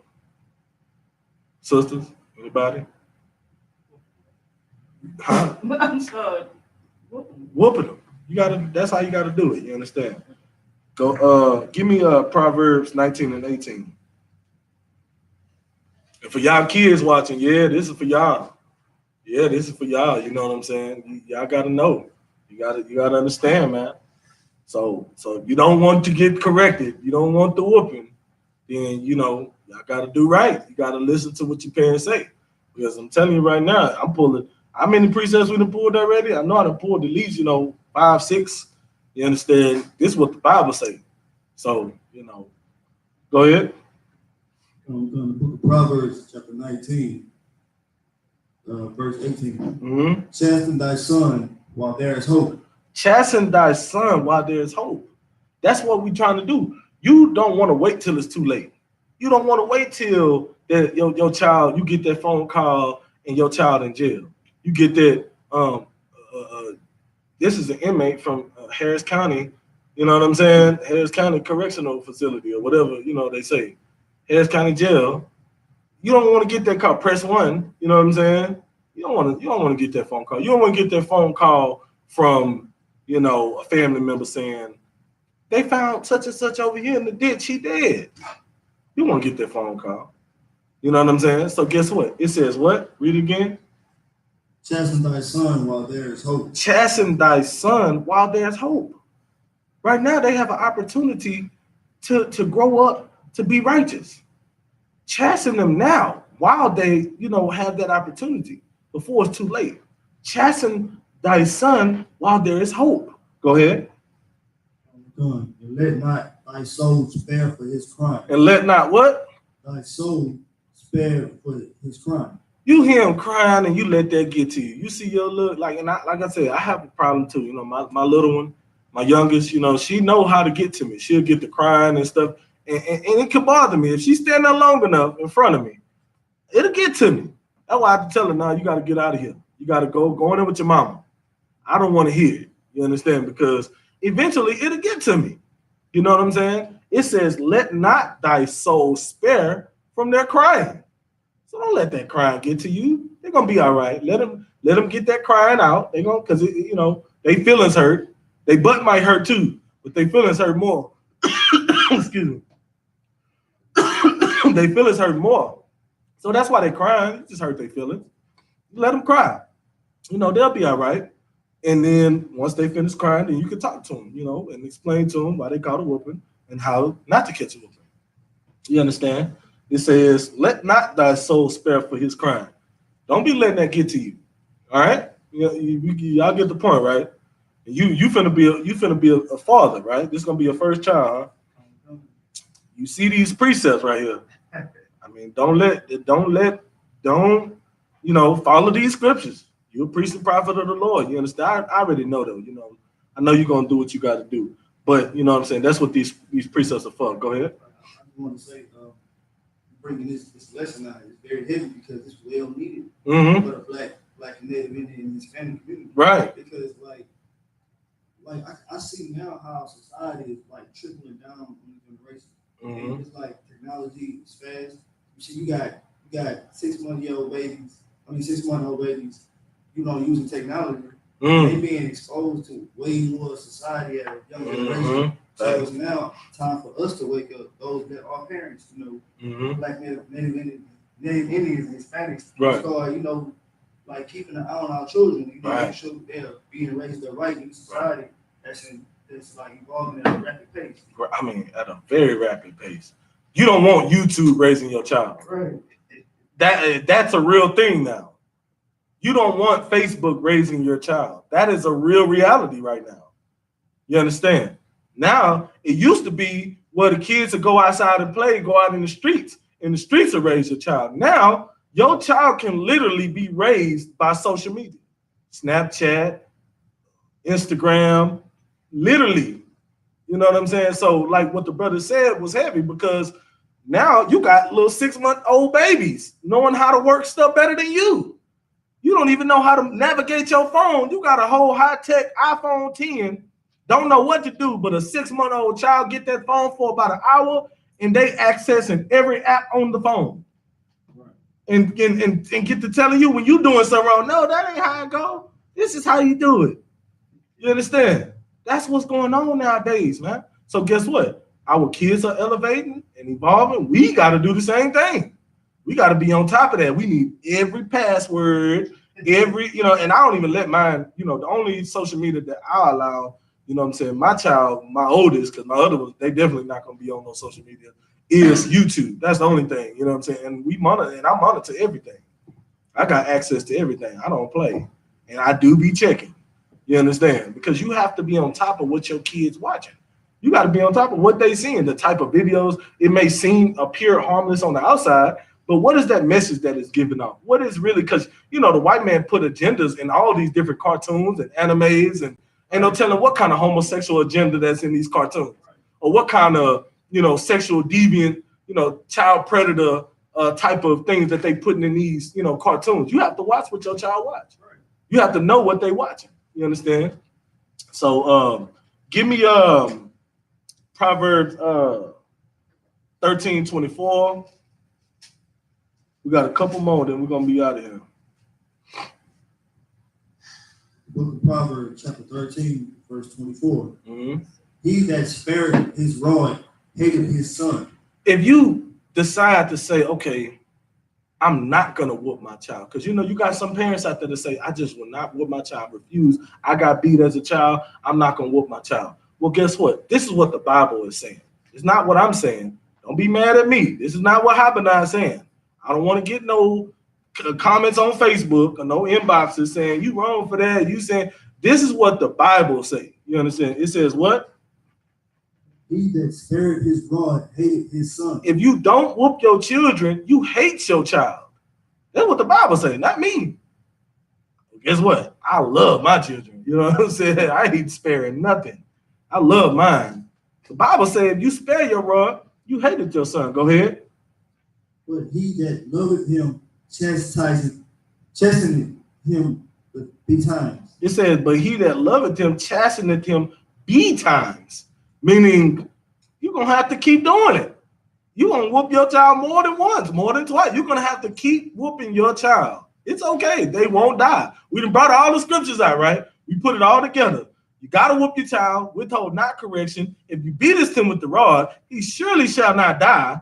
He's going to live. He's going to be all right. She's going to be all right. They're going to be okay. They're going to grow up to be righteous. You train a child in the way they should go. They'll never depart from it. You understand? That's how we supposed to be, man. That's a parent that love their child, they're going to whoop their child. If you hate your child, then you're going to say, I'm not going to whoop my child. Because guess what? Society is going to whoop them. Society is going to have no mercy on them. You understand? Give me Ecclesiasticus 30:9. We're going to read down to 13 and we're going to be done. Now, and this is why I love the Bible. I love the Bible because not only do it tell you not to whoop your child and tell you to whoop your child and tell you your child ain't going to die and all this good stuff, it even tell you how to whoop your child. You know what I'm saying? Because some parents will take this and say, yo, I could beat him? Oh, yeah, it's going down. Hitting them out, and I'm going to tell you now, my mama, that one thing, my mom, she whooped me.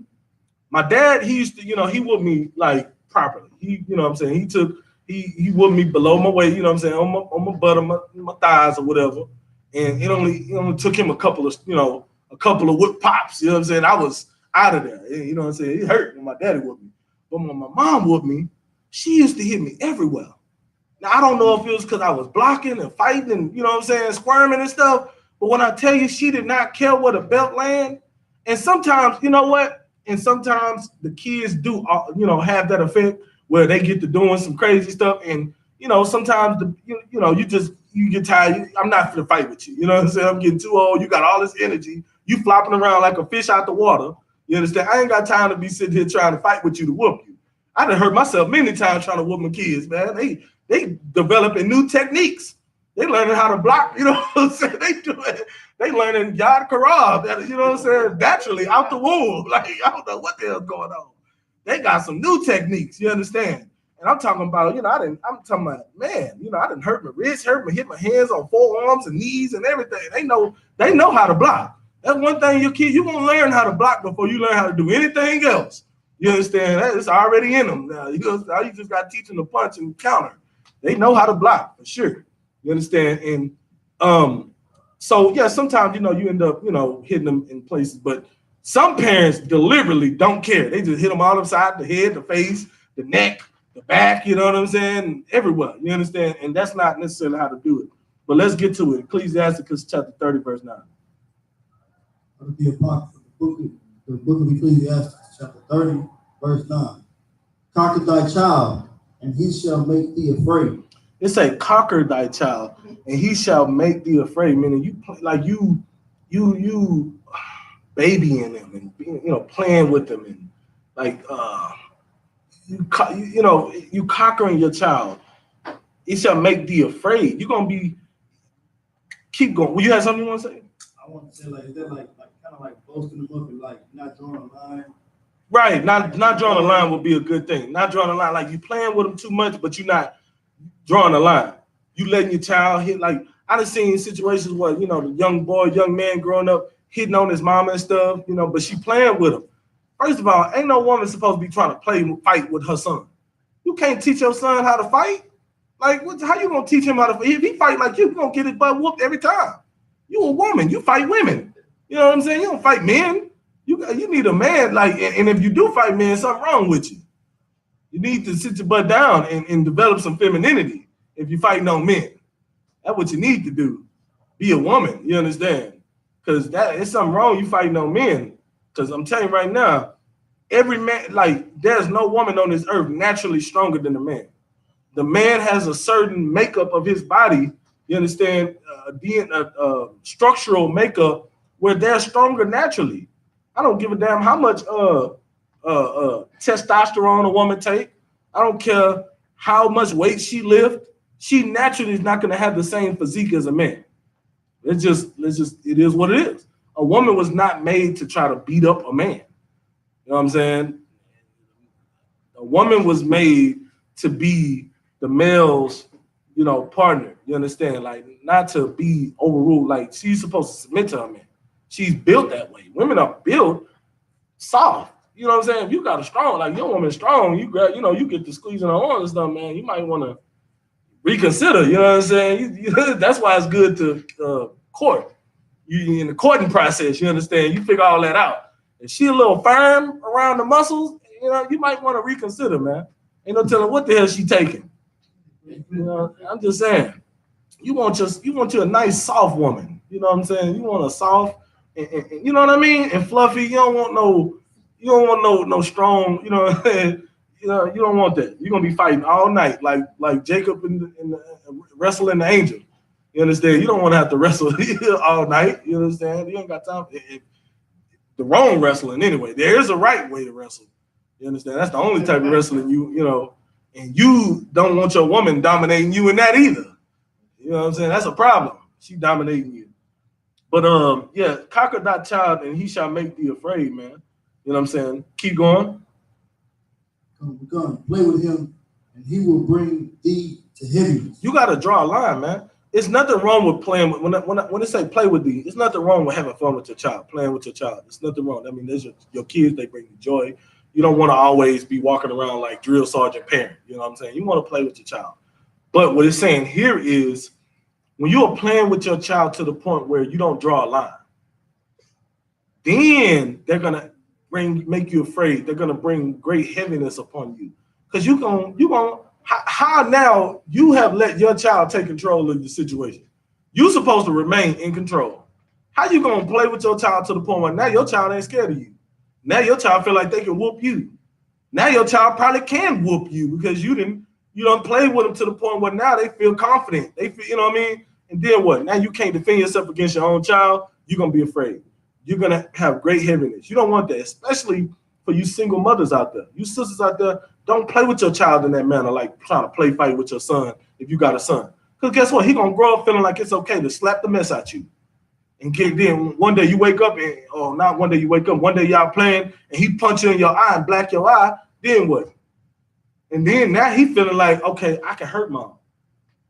I can hurt her. I got what it takes. I can really do something to her. Once he realized that, then you trying to whoop him, that ain't going to do nothing for him. You ain't going to be able to do nothing to him. Because now he like, I can hurt mom. I got her crying. She can't touch me. Now he going to go out in society, feel like he the big bad wolf, and somebody going to shoot him down. I'm just, let's keep it real. That's what's going to happen, man. Because nowadays, they ain't fighting, especially when they know you got them things. They're not finna fight you knowing you terrorizing the neighborhood. You beating up everybody. You're going to run across that one like, nah, I ain't finna fight you, bro. Just leave me alone. And you get to messing with them, they're going to shoot you. I'm just, you know what I'm saying? That's just keeping it real, man. And that's not cool, man. Nobody want to lose their child, man, like that. You understand? But that's what happened. That's why we got to train the child in the way you should go. That's why the Bible is specific in teaching you how to train your child. Keep going. Come. Verse 10. Laugh not with him, lest thou have sorrow with him. Mm-hmm. It says, laugh not with him, lest thou have sorrow with him. Meaning, you don't want to, it still goes back into the sense of you don't want to be playing with your child to a point where they don't take you serious. You don't want to be playing with your child to the point where they just feel like it's all play. There's nothing wrong with playing, laughing. You can have Monopoly, video games, y'all. You know what I'm saying? There's nothing wrong with laughing with your child in that sense. But when it's to the point where that child do not take you serious, that's when you're going to have sorrow. That child is going to bring you sorrow. They're going to make you cry. You're going to be sad because now that child feel like they can do whatever they want to do because you haven't drew that line. You have to draw a line as a parent. That's period. Go ahead. And least thou gnash thy teeth and give in. In the end. Go ahead. Verse 11. Give him no liberty in his youth, and wink not at his folly. It says, give him no liberty in his youth, meaning they don't pay no bills. They don't put food in the home. They don't, you know what I'm saying? Like, they don't run nothing. Give them no liberties. Like, you don't run nothing. You're not entitled to nothing. I take care of you. You don't have no say so. You can't tell me what to do. Give them no liberties. You understand? It says, give them no liberty in their youth and wink. It says, in his youth and wink not at his follies, meaning when he doing stuff that he's not supposed to be doing, don't take it lightly. It said wink at his follies, meaning, oh, you just wink an eye. Oh, you just, slap on the wrist. No, man, you correct that child. Whoop that child, man. Don't let them make it. Because let them make it one time, you give them an inch. Yeah, what's the saying? You give them an inch, they're going to take them out. That's what the Bible's saying. Go ahead. Verse 12. Bow down his neck while he is young. Bow down his neck while he is young. Like, not saying make your child bow down to you. It's saying bow down his neck while he is young, meaning you showed him who's over him. You showed your child that they ain't running nothing. And when you get ready to whoop them, that's the first thing. What you do when you finna get ready to whoop them? You get to turn them around by the head, put the head down, back, and out, you know what I'm saying? Assume the position. You got to put your head down and your backside out. And I'm finna tie you up. Y'all know what I'm talking about. Some women, some sisters pin you down on the bed. You put the knee on the neck. You understand? you put the knee on the neck. Bow down his neck. It say this is what the scripture's saying. This is how you know this is a book for Black, Hispanic, and Native Americans.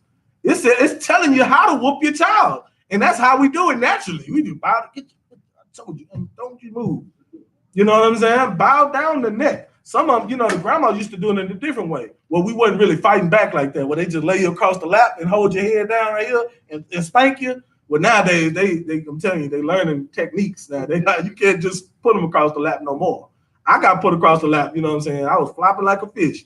Nowadays, they gonna like be blocking and doing all type of stuff, man. You can't do that now. You gotta literally, you know, like I don't have to do it because I'm a man, you know what I'm saying? I can grab them. Hey, my daddy used to do me, grab me by the ankles, hang me upside down, you know, with one hand. You understand? Hey, it worked for me. But women ain't that strong. They're not able to do that. So guess what?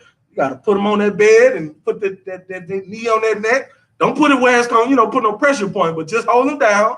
They're going to be all right. You understand what I'm saying? And that's what this is what the scripture said. Read verse 12 again. Bow down his neck while he is young. Bow down his neck while he is young. Go ahead. And beat him on the sides while he is a child. And beat him on the sides. What's the sides? Them hips, that butt, you know what I'm saying? Them thighs, beat him on the side. That's what the scripture telling you. Now, don't get to beating him all on the back and the face and whooping him everywhere. I know you get frustrated sometimes. Hell, I get frustrated sometimes. You know, that's what you do. But the proper way to do it is, you know, beat him on the sides. You know what I'm saying? Don't kill your child, man. You know what I'm saying? I know sometimes you want to. Don't kill your child. And another form, don't get me wrong, another form of chastising them is punishment too. And like I say, every single situation don't call for you to whoop them, because in a lot of instances, especially when they grow up in their teens, when they get in that teen, now I would say a little bit younger than teens because they're growing up faster. So maybe around 10, between 10 and, you know, that 17 mark, punishing them hurts worse. That whooping, after a while, they get immune to the whoopings. You know what I'm saying? I don't know what the hell, they get immune to them. So, but that punishment hurt every time. If they got a phone, you take that phone away, you took away their life. Their whole world is turned upside down. You take their phone away from them. Some, especially like usually little girls, they like music. You take that music away from them, you done took away their whole life. You understand? So sometimes punishing them is actually the best form of chastising them. But if you do whoop them, it says bow down their neck while they're young. You know, and whoop them on the sides. Don't be, you know, putting them in arm bars and, you know what I'm saying, trying to break a finger or something like that. You know what I'm saying? I understand how it can get crazy. You know what I'm saying? But do what the scriptures tell you to do. Go ahead. Lest he wax stubborn and be disobedient unto thee, and so bring sorrow to thy heart. And because if you don't, this is what's going to happen. They're going to be turned. They're going to come out real stubborn. And you ain't going to be able to tell them what to do. They ain't going to listen to you. You understand? They're going to be disobedient, and it's going to bring you sorrow in your heart, man. You're going to be like, man, what do? I can't tell them nothing. I don't know what to do, because you are not doing what the scriptures tell you to do. You understand? Go ahead. Come verse 13.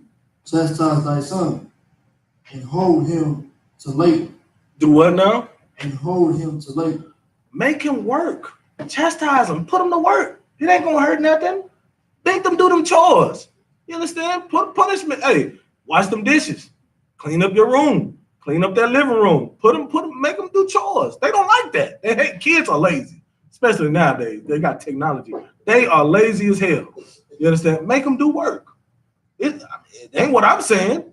This is a black man's book. It says, do what? Chastise thy son and what? Hold him to labor. Hold him to labor. Make him work for it. Make him appreciate it. And when I say him, I'm talking about her too. If it's a boy or girl, it don't matter. Make your children appreciate everything that you do for them. Because when you make them appreciate it, then they're not going to take it for granted. You understand? Make them work for it, man. They get to tripping, you whoop their butt, you go after you whoop their butt, and they, you know, get done crying and stuff. Now go wash them dishes. Now go clean your room. You understand what I'm saying? Make them work. You got a son, you got a house, you got a yard. Go get that lawnmower, cut that grass. You understand? Make them work for it. Trim them hedges. There ain't nothing wrong with that. Take the trash out. You understand? Take them outside with you. Work on the car. Teach them how to do certain things. You know what I'm saying? Make them labor. Put them to work, man. They turn 15, 16. They can go out and get a job. Make them work. You understand? Make them come home. Make them pay bills. Learn how to, you know, like what I was telling my daughter, you know what I'm saying? She's 14 now, but when she's able to work, you know what I'm saying? I said around 16, you know, let her go get a job. Then she'll come bring her money home. She's going to learn, because when she gets old enough to marry, it's she's gonna already be understood. Everything's gonna be understood. She already gonna be already situated. She's gonna know how to go get her money. Like the scriptures. Listen, I'm not saying everybody can do this. I'm not saying everybody can do this. I'm raising my daughter to be a Proverbs 31 daughter. You understand? It says she go and she's like the merchant ship. She bringing her food from afar. Well, guess what? I am teaching my child to learn how to go out and be a go-getter. Because guess what? When she is able to marry, that man ain't gonna have to be out here he ain't gonna have no need of spoil. So guess what? She's gonna learn at a young age to go out, get what she need to do, bring it home, pay bills. Not all the bills, of course, you know what I'm saying? Make her put some save. She's gonna need to learn how to save. She's gonna need to learn how to be what's the word I'm looking for? Responsible. You know what I'm saying? I'm teaching her how to be responsible and teaching her how to be a virtuous daughter, and that's gonna translate her into be a virtuous wife. You understand? Virtuous princess of the Lord, man. And that's how we're supposed to do. And the same thing we do with our sons. If I have a son, he's gonna be learning how to, be a priest, learn these scriptures. He's gonna learn how to take orders. He's gonna have to learn the whole process. He's gonna be a trooper. Then he's gonna be an officer. Then he's gonna, be raised right. You understand? And it's the same thing on both ends. It ain't no different, man. And that's what I'm doing. It says, chasten thy son and hold them to labor, man. You know what I'm saying? Make them work for it, man. It's not gonna hurt them. We got to teach out. This is a lifestyle. This ain't no. Oh, the truth is just a fad or a trend. This ain't no trend. This is our life now. Coming into the law, coming into the truth, and I.S.U.P.K and the Commander Junior YAHANNA, we teach you. I was taught, and I teach how to be self-sufficient as a nation. So that way, when this white man kingdom crumbles, guess who's gonna be able to step in and be there for our people? We are. That's what you want. It's all about elevating. It's not about just, following the law, statutes, commandments. That's just the basics. That's just, the bare minimum. What are you gonna do to get this nation to rise? Y'all get the point, right? All right. So everybody good? Oh, keep reading. Chastise thy son and hold him to labor. Mm-hmm. Lest his lewd behavior be an offense unto thee. Lest his lewd behavior be an offense to thee, meaning if you don't do this, they're gonna act in a certain way that's gonna be offensive to you. They're gonna act a certain way that's gonna hurt your feelings. You're gonna be so, you're not gonna be proud of your child. You're not gonna have peace as a parent. Every time they leave the house, you're gonna be worried for them because they probably out. Ain't no telling what they doing. Ain't no telling what they getting into. You're just not gonna have no peace in your heart, man. And that's not how it's supposed to be, man. You understand? You expect your child, when the scriptures say honor thy mother and thy father, you expect your child to be able to take care of you when you can't take care of yourself no more. Well, guess what? While they're young, you have to be able to take care of your child. You have to be able to show them how to be, take over that spot, be good parents.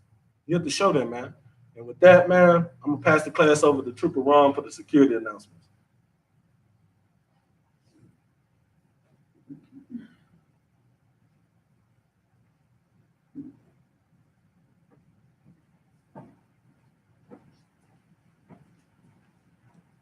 We are the Israelite School of Universal and Practical Knowledge, started out at 1 West, 125th Street, Harlem, New York.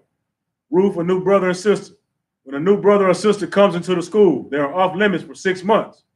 They're to be saluted only. They're here to shed themselves of the world. If they need transportation, the teacher will arrange it. After 6 months, if a brother or sister has an interest in a particular person, he or she must get permission from the head to speak to a brother or sister. There's another 6 months in which brother and sister will court each other. After this 6-month period, brother and sister will get permission from the head to marry. Tithes, which is a commandment out of the book of Numbers, chapter 18, verse 21, and Malachi, chapter 3, verse 8 through 10, means 10th in the Hebrew, Mayasharah, 10% of every penny of any increase the Lord gives you. Give to the treasury department or teacher. Priest fund, free will offering for priests, not mandatory. Whatsoever amount you would like. Upcoming holy convocations is the Feast of First Fruit, which started after the Sabbath of unleavened bread, which was sundown Saturday, April 28, 2019. Count 50 days, but only celebrate the 50th day, which is Monday. June 17th, 2019. Start before sundown. Out of the book of Leviticus, chapter 23, verse 10 through 22. If anyone wants to become a trooper in the school, to start wearing all black. Boot, shirt, pants, headband, or scarf. And these are the security announcements. And with that, make sure y'all pay y'all tithes to the men of the Lord, the priests and prophets of the Lord, and the I.S.U.P.K. Go to ISUPK.com. You understand? Click the donation link. Make sure you pay your tithes to the Lord, man. And with that, shalom.